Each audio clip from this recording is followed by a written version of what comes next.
இன்றைய நமது நிகழ்ச்சியின் சிறப்பு விருந்தினர் பாமகவை சேர்ந்த வழக்கறிஞர் திரு பாலு அவர்கள். சார் வணக்கம். வணக்கம். 2026 சட்டமன்ற தேர்தலுக்கான தேதி அறிவிக்கப்பட்டு விட்டது. தேர்தல் களம் எப்படி இருக்கு பாமகவுக்கு? நாங்கள் மிகவும் உற்சாகத்தோடு இருக்கிறோம்.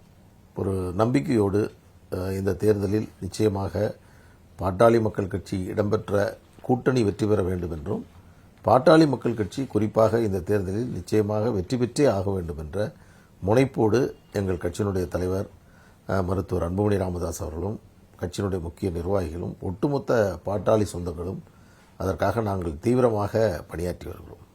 இப்போ என்டிஏ கூட்டணியில இருக்கீங்க, அதிமுக தலைமையிலான என்டிஏ கூட்டணியில இருக்கீங்க. இப்போ வேற ஏதாவது புதிய கட்சிகள் இன்னும் வரதுக்கு வாய்ப்பு இருக்கா?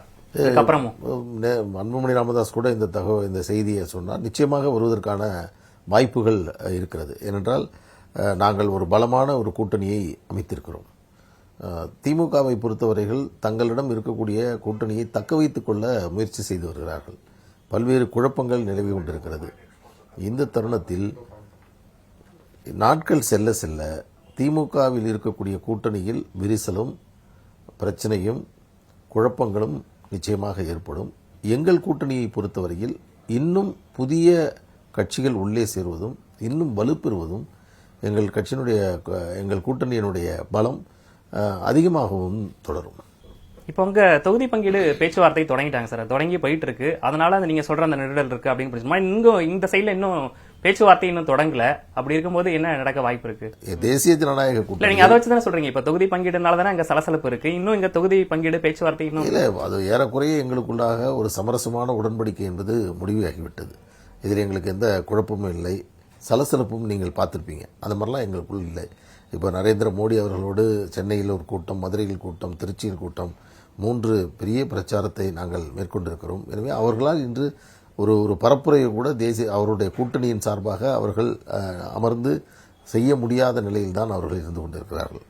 நீங்கள் நல்லா பாருங்கள், திமுக இப்பொழுது இருக்கிறார்கள். அவர்கள் கூட்டணிக்குள் ஒரு மன நிறைவான ஒரு நிலையில் அவர்கள் இருக்கிறார்களா? மதிமுகவை எடுத்துக்கொண்டால் அவர்களை இதைவிட அவர்களை ஒரு கூட்டணியில் இருக்கக்கூடிய ஒரு கட்சியை இதைவிட ஒரு கௌரவ குறைவாக நடத்துவதற்கு வேறொன்றும் இருக்க முடியாது. கம்யூனிஸ்ட் இயக்கங்களை எடுத்துக்கொள்ளுங்கள், காங்கிரஸை எடுத்துக்கொள்ளுங்கள், எப்படி நடத்தினார்கள்? அந்த சலசலப்பை வச்சு நீங்க அங்க இருந்த கூட்டணியிலிருந்து இப்ப உங்க கூட்டணிக்கு வருவாங்கன்ற நம்பிக்கை இருக்கா? நாங்கள் எங்கள் கூட்டணியில் புதிதாக கட்சிகள் சேரும், அவர்கள் கூட்டணியில் குழப்பம் ஏற்படும். நான் ஒரு செய்தியை சமீபத்தில் சொன்னேன் சார். பல ஆண்டுகள் நான் இது போன்ற ஊடகங்கள் இருக்கும்பொழுது ஒரு அரசுக்கு எதிராக இது போன்ற கருத்துக்களை நான் அல்ல, யார் சொன்னாலும் அது பெரிய அளவில் அது மக்கள் மத்தியில் கொண்டு செல்லப்பட்டது அந்த காலத்தில். ஆனால் இப்பொழுது இல்லை. நான் ஒரு கருத்து சொல்கிறேன். திமுக கூட்டணியில் தேமுதிக சேர்த்த பிறகு அங்கே பல குழப்பங்கள் உருவாகி இருக்கிறது. கூட்டணியை கலைப்பதும் உடைப்பதும் அதில் இருக்கக்கூடிய அந்த பலத்தை குறைப்பதும் ஒரு விதம், கூட்டணியில் குழப்பம் ஏற்படுத்துவதற்காகவே ஒரு சிலரை உள்ளே அனுப்புவதும் ஒரு விதம். அந்த அடிப்படையில் தேமுதிக உள்ளே சென்றதற்கு பிறகு பல குழப்பங்கள் அங்கே வரும் என்று நான் தேமுதிகவோடு உடன்படிக்கை ஏற்பட்ட போது அன்றைக்கு சொன்னேன். அதை யாரும் கண்டுகொள்ளவில்லை. ஆனால் இன்றைக்கு திருமாவளவன் அவர்கள் எழுப்பக்கூடிய கேள்விகள் என்ன, கம்யூனிஸ்ட் இயக்கங்கள் எழுப்பக்கூடிய கேள்வி என்ன, வேல்முருகன் அவர்கள் எழுப்பக்கூடிய கேள்விகள் என்ன, அவர்கிட்ட சொல்லியிருக்காரு. ஆனா நான் இன்னும் அங்கதான் இருக்கேன், இன்னும் அந்த முடிவு எடுக்கல. நான் அந்த இடத்துக்கே போகல. அவர் சொல்லியிருக்கக்கூடிய விமர்சனங்கள் கவனிக்கப்பட வேண்டிய ஒன்று. சரி சார், எப்போ உங்க கூட்டணியில பேச்சுவார்த்தை தொகுதி பங்கீடு பத்தி ஏற்கனவே ஆல்மோஸ்ட் நாங்க சுகமா இருக்கோம் அப்படின்றத சொன்னீங்க. பாமக எத்தனை தொகுதியில போட்டியிட போகுது? எல்லாம் முறையாக நாங்கள் அறிவிப்போம். நாங்கள் எங்களுக்குள் ஒரு சமரசமான சுமூகமான உடன்படிக்கை என்பது மேற்கொள்ளப்பட்டிருக்கிறது. தொகுதிகள் எந்தெந்த தொகுதிகள் என்பது குறித்த விவாதமும் எங்களுடைய கால அவகாசம் குறைவாக இருக்கு, போதுமானது. ஒன்றும் சாதாரணமாக எங்களால் அதை செய்து முடித்து விட முடியும். இப்ப நீங்க கடந்த முறை அதிமுக கூட்டணியில் தான் இருந்தீங்க, ஆனா பெரிய அளவுல வெற்றி பெற முடியல அப்படின்ற. இப்போ 23 சீட்ல கடந்த முறை போட்டிட்டு இருந்தீங்க, இப்பயும் அதே வாய்ப்பு இருக்கா? இதுதான் இந்த நேரத்தில் தான் இந்த கடந்த முறை இருந்தோம், இப்போ இந்த முறை அதற்கு வெற்றி பெற்ற வாய்ப்பு இருக்கிறதா என்று கேட்கிறீர்கள். கடந்த முறை அதிமுக 10 ஆண்டுகள் ஆட்சியில் இருந்த பிறகு தேர்தலை சந்தித்தது. எப்பொழுதுமே 10 ஆண்டுகளுக்கு பிறகு ஆட்சியின் மீதான அதிருப்தியும் ஒரு மனநிலையும் மக்கள் மத்தியில் இருக்கும். அதற்கான வாக்கு சதவீதம் என்பது 4 to 5%. அந்த 4லிருந்து 5% நாங்கள் கழித்த போதும் கூட 66 இடங்களை அப்பொழுது பெற்றிருக்கிறது அதிமுக கூட்டணி. ஆனால் இன்றைக்கு 2 முக்கியமான நகர்வுகள் நடந்திருக்கு. ஒன்று, எடப்பாடி பழனிசாமி அவர்கள் மீது மிக கடுமையான விமர்சனங்களை வைத்த டிடிவி அவர்கள் அம்மா மக்கள் முன்னேற்றக் கழகம் எங்களோடு இணைந்திருக்கிறது, கடந்த முறை இணையவில்லை. இன்னொன்று, ஆட்சிக்கு எதிரான கோபநிலை திமுகவோடு இருக்கிறது, அந்த வாக்குகள் எங்களோடு வரப்போகிறது. இதெல்லாம் உங்களுக்கு சாதகமான அம்சம் சொல்றீங்க? இயல்பானதுங்க. இதை வந்து ஏதோ ஒரு பெரிய அரசியல் விற்பனர் அல்லது பெரிய அரசியல் ஞானியை இருந்து செய்யணும், ஒரு சாதாரணமான எளிமையான அளவில் பார்த்தால் கூட இதை புரிந்து கொள்ள முடியும். இன்னொரு பாருங்க, கடந்த நாடாளுமன்ற தேர்தலில் திமுகவுடைய மனநிலை என்ன? எங்களுக்கு வேற யாரும் தேவையில்லை, நாங்கள் புதிதாக யாரையும் சேர்க்க வேண்டிய அவசியம் இல்லை என்று சொன்னவர்கள் அண்ணா சாலையின் வழியாக யார் சென்றாலும் உள்ளே அழைத்து கூட்டணியில் சேர்ந்தார்கள் என்று சொல்லக்கூடிய நிலைக்கு வருவதும், தேமுதிகவை தேர்க்க வேண்டிய நிர்பந்தம் ஏற்பட்டிருப்பதும், இதிலிருந்தே அவர்கள் தங்கள் ஒரு பலத்தை இழந்திருக்கிறோம் என்ற அவருடைய அந்த செய்தி என்பது வெளியில் மக்களால் இன்று உணரப்படுகிறது. ஆனால் ஊடகங்களால் சொல்லப்படாமல் இருந்து கொண்டிருக்கிறது. சார், இப்போ இந்த இடத்துல நீங்க இப்போ டிடிவி தினகரன் உள்ள வந்திருக்கிறதுலாம் உங்க கட்சிக்கு ஒரு பலமா அப்படின்ற ஒரு விஷயத்த சொல்றீங்க. இப்போ நீங்க 2021 அந்த தேர்தலை பொறுத்த வரைக்கும் பாத்தீங்கன்னா பாமக ஒன்றிணைந்து இருந்தது. இப்போ அந்த மாதிரி ஒரு சூழல் இல்லாத ஒரு நிலை இருக்கு. அப்படி இருக்கும்போது அது ஒரு பிரச்சனையே இங்க கிடையாது. ஏன்னா ஒட்டுமொத்த பாட்டாளி மக்கள் கட்சியும் மருத்துவர் அன்புமணி ராமதாஸ் அவர்களோடு இருக்கிறது. எனவே இங்கு ஒரு பாட்டாளி மக்கள் கட்சி என்பது நாங்கள் முழுமையாக எல்லோரும் ஒட்டுமொத்த பாட்டாளிகளும் இருந்து கொண்டு இருக்கிறோம். எனவே இதில் குழப்பங்கள் எதுவும் இல்லை. பாட்டாளி மக்கள் கட்சியினுடைய முகமாக பார்க்கப்பட்டவர் ஐயா ராமதாஸ் அவர்கள்.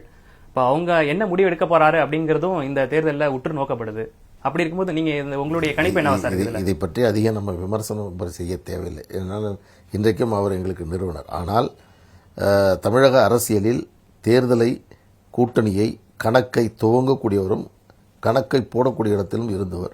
இன்றைக்கு தேர்தல் அறிவிக்கப்பட்டிருக்கக்கூடிய இந்த சூழல் வரை அவருடைய நிலை என்ன என்பதை புரிந்து கொள்ளணும். எனவே அதை பற்றி நான் அதிகமாக பேசுவது என்பது சார். இப்போ ராமதாஸ் ஒரு முக்கியமான ஒரு முடிவு, வேறு கூட்டணிக்கு செல்வதாக ஒரு முடிவு அறிவிக்கிறார்னா அது கொஞ்சம் கூட தாக்கத்தை ஏற்படுத்தாதா? சொல்றேன், அதை கடந்து செல்லலாங்கிற அந்த அளவுக்கு நாம் விவாதிக்க வேண்டிய இடத்தில் அது இல்லை. அவர் யாரால் இயக்கப்படுகிறார், நான் அதுதான் இதை தாண்டி பேசுவது என்பது அது ஒரு முறையாக இருக்காது. எனவே இதை நாங்கள் கடந்து சென்று எங்களுடைய பணி இந்த தேர்தலில் பாட்டாளி மக்கள் கட்சி வெற்றி பெற வேண்டும் என்பதற்கான பணிகளை நாங்கள் மேற்கொண்டிருக்கிறோம். அந்த வெற்றியை அவருக்கு நாங்கள் காணிக்கையாக்குவோம். திமுக தான் இயக்குது அப்படின்னு சொல்லி அன்புமணி ராமதாஸ் அந்த குற்றச்சாட்டு வைக்கிறார். அதே தான் நீங்களும் சொல்றீங்களா? திமுக தான் இயக்குது அப்படிங்கிறது 100% சார். நான் ஒன்று சொல்றேன், ஒரு இயக்கம் ஒரு பலமான இருக்கக்கூடிய இன்றைக்கு இருக்கக்கூடிய நீதிமன்றத்தில் இருக்கக்கூடிய சட்ட போராட்டங்கள், அவர்கள் தொடர்ந்து இருக்கக்கூடிய வழக்குகள், அந்த வழக்கில் அவர்கள் சொல்லப்பட்டிருக்கக்கூடிய காரணங்கள், கட்சி எனக்குத்தான் வேண்டும் என்று கேட்பது என்பது ஒன்று. இந்த கட்சிக்கு உரிமையாக நீ இருக்க முடியாது, நான் தான் உரிமையானன் என்று சொல்வது வேறு ஒன்று. ஆனால் மாம்பழம் சின்னத்தை முடக்க வேண்டும் என்று சொல்வது யாருடைய குரலாக இருக்க முடியும்? நிறுவனுடைய குரலாக அது இருக்குமா? ஒரு கட்சியை உருவாக்கியவர், அந்த கட்சியை உருவாக்கிய ஒரு நிறுவனர் அந்த சின்னத்தை முடக்க வேண்டும். ஃப்ரீசிங் ஆஃப் சிம்பிள் சாதாரணமான விஷயமா இது? கனவில் கூட நினைத்து பார்க்கலாமா? அப்படி ஒரு கருத்து வரலாமா? யார் சொல்லுவார்கள்? யார் சொல்லி இந்த வழக்குகள் தொடரப்பட்டிருக்கிறது? இதையெல்லாம் மக்கள் புரிந்து கொள்ளாதார்களா? அதனால்தான் நான் மீண்டும் இந்த கருத்தை உங்கள் மூலமாக நான் தெளிவுபடுத்த ஆசைப்படுகின்றேன். இந்த சூழலில் அன்புமணியினுடைய கரத்தை வலுப்படுத்த வேண்டியது ஒவ்வொரு பாட்டாளி சொந்தத்தினுடைய கடமை. லாஸ்ட் டைம் நீங்க 23 தொகுதியில போட்டிட்டீங்க. இப்போ இன்னும் 18 தொகுதியில போட்டியிடுவதா ஒரு தகவல் பரவிட்டு இருக்கு. அதுதான் பேசி முடிச்சிட்டீங்களா, இல்லை இனிமே தான் பேசி ஆரம்பிக்க போதும்? இல்லை, இருவருக்குமான உடன்படிக்கை என்பது ஏற்பட்டு இரு தலைவர்களும் ஒன்றாக ஊடகத்தில் சந்தித்து தங்களுடைய பரஸ்பரமாக அந்த கூட்டணி என்பதை உறுதி செய்திருக்கிறார்கள். எனவே இதில் எண்ணிக்கை எத்தனை என்பதை விட ஆட்சி மாற்றத்தை நிகழ்த்த வேண்டும் என்பதுதான் எங்களுடைய முக்கியமான நோக்கமாக நாங்கள் இதில் கொண்டிருக்கிறோம். எனவே அதில் நாங்கள் வெற்றி பெறுவோம். பாட்டாளி மக்கள் கட்சி இந்த தேர்தலில்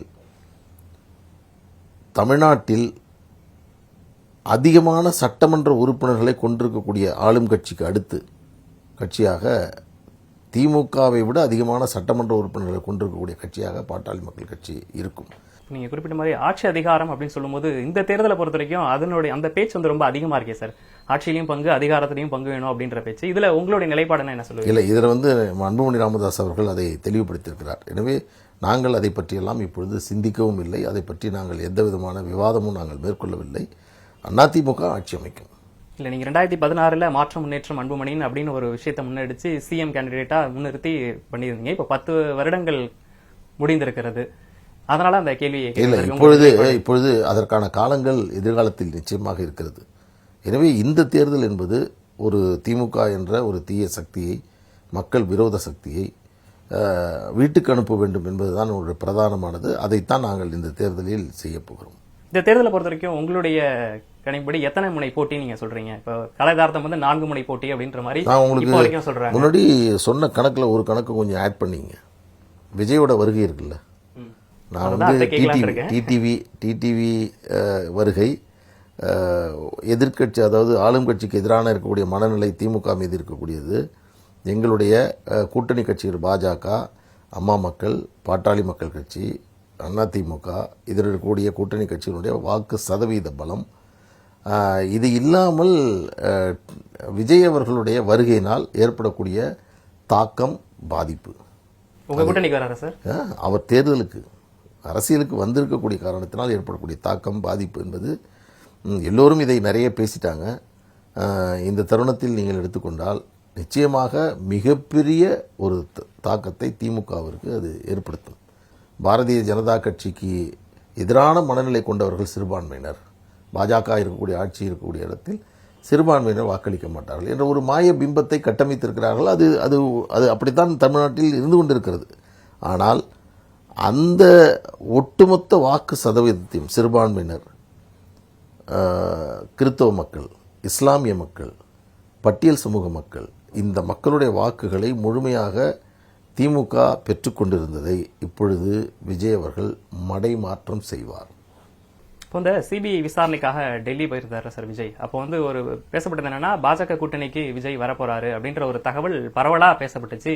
தேர்தல் களத்தில் என்ன முடிவு எடுக்க போறாருன்னு உங்களுடைய கணிப்பு என்னவா இருக்கு? அந்த மாதிரி பேச்சு நடந்துட்டு இருக்கா? இல்லை, அது வந்து இப்போ உங்களை போன்ற ஊடகவியலாளர்கள், ஊடகங்கள் கடந்த ஓரிரு நாட்களாக வரக்கூடிய தகவல் தான். ஆனால் அப்படி ஒரு பேச்சுவார்த்தை பூர்வாங்கமாக நடப்பது போன்று எனக்கு ஒன்றும் தெரியவில்லை. வந்தானா வெற்றி வாய்ப்பு இன்னும் சுலபமா இருக்கும். அது தலைவர்கள் முடிவெடுக்க வேண்டியது, அது வந்து நான் சொல்லக்கூடாது. கட்சியினுடைய தேசிய ஜனநாயக கூட்டணியுடைய தலைவராக இருக்கக்கூடிய எடப்பாடி பழனிசாமி அவர்களும் முக்கிய அரசியல் தலைவர்களும் பேசி முடிவெடுக்க வேண்டிய விஷயம். இப்போ நீங்க சொல்லும்போது இந்த 4 விஷயங்களை பட்டியலிட்டு சொல்லும்போது என்ன சொல்றீங்கன்னா, திமுக தலைமையிலான கூட்டணி, அதிமுக தலைமையிலான கூட்டணி, விஜய் ஒரு தரப்பு சொல்றீங்க, சீமான் சொல்றீங்க.